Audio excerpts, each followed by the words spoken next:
Então a minha submatriz A ela é M por N. E eu tenho N restrições de não negatividade. Eu vou transformar esse problema para a forma de igualdade.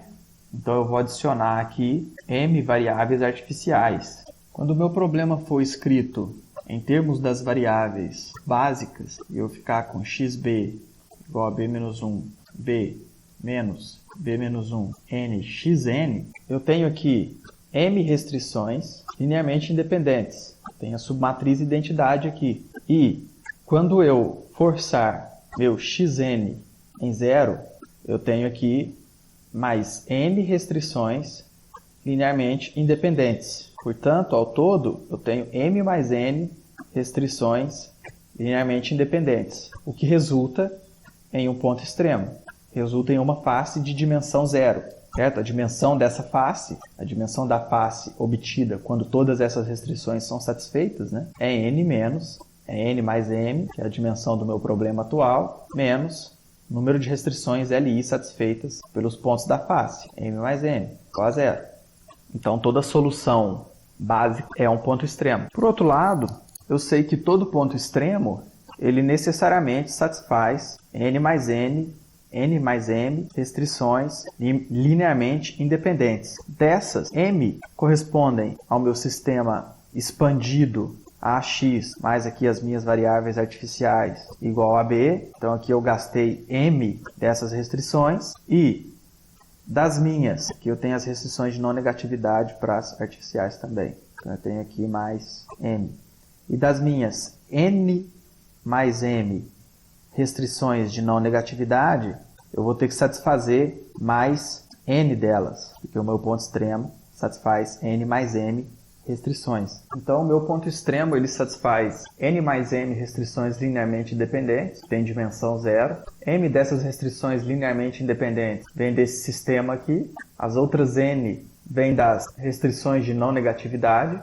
Como o meu ponto é extremo, esse meu sistema só pode ter uma única solução. O que implica que depois que eu retirar as n variáveis que estão em zero nessa solução, nesse ponto extremo, depois que eu tirar essas n variáveis que estão em zero, as m que tem que ficar, tem que definir uma base da minha submatriz A. E com isso, eu tenho uma base equivalente a esse ponto extremo. Para ilustrar isso um pouco melhor, eu vou retornar no exemplo inicial, esse exemplo aqui, e eu vou desenhar a região viável definida por esse problema. A minha restrição x2 menor ou igual a 3, ela vai passar aqui. A minha restrição x1 mais x2 menor ou igual a 6, ela vai passar aqui. Então ela cruza o eixo da variável x1 no ponto 6, 0. Ela vai cruzar aqui de novo no ponto 0, 6. Ela cruza com a restrição x2 menor ou igual a 3 no ponto 3, 3, e a região viável do meu problema é essa região aqui. Então eu tenho aqui o eixo das variáveis x1, o eixo das variáveis x2. Quando a minha variável x2 for zero, isso significa que nós estamos em cima dessa reta, dessa aresta do poliedro.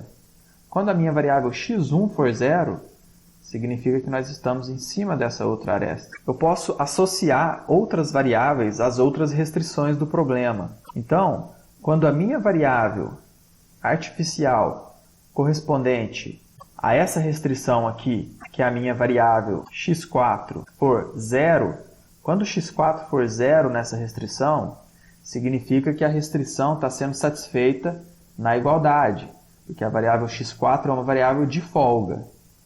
Se a variável x4 for zero, significa que eu estou satisfazendo a restrição x2 menor ou igual a 3 na igualdade. Significa que nós estamos em cima dessa semi-reta, dessa aresta definida pela restrição. Então, associada a essa restrição, eu tenho x4 igual a zero. E quando a minha variável x3 for zero, significa que nós estamos em cima dessa restrição aqui. Nesse problema, todo ponto extremo, como é um problema bidimensional, todo ponto extremo vai acontecer na interseção de duas restrições linearmente independentes. Então, esse ponto extremo acontece quando x4 for zero e x3 for zero, que são exatamente as variáveis não básicas correspondentes àquele ponto extremo. Então, nesse caso, eu vou ter que as minhas não básicas são as variáveis 3 e 4. Quando eu fixo elas em 0, eu obtenho a base correspondente a esse ponto. Quando eu fixo as minhas variáveis não básicas como sendo 2 e 3, eu obtenho esse ponto extremo. Nesse ponto extremo aqui, eu tenho como não básicas as variáveis 1 e 2, e nesse ponto extremo aqui, eu tenho como não básicas, né, aquelas que eu estou fixando em 0, 1 e 4. Então aqui nós conseguimos ver a correspondência entre os pontos extremos e as bases do problema.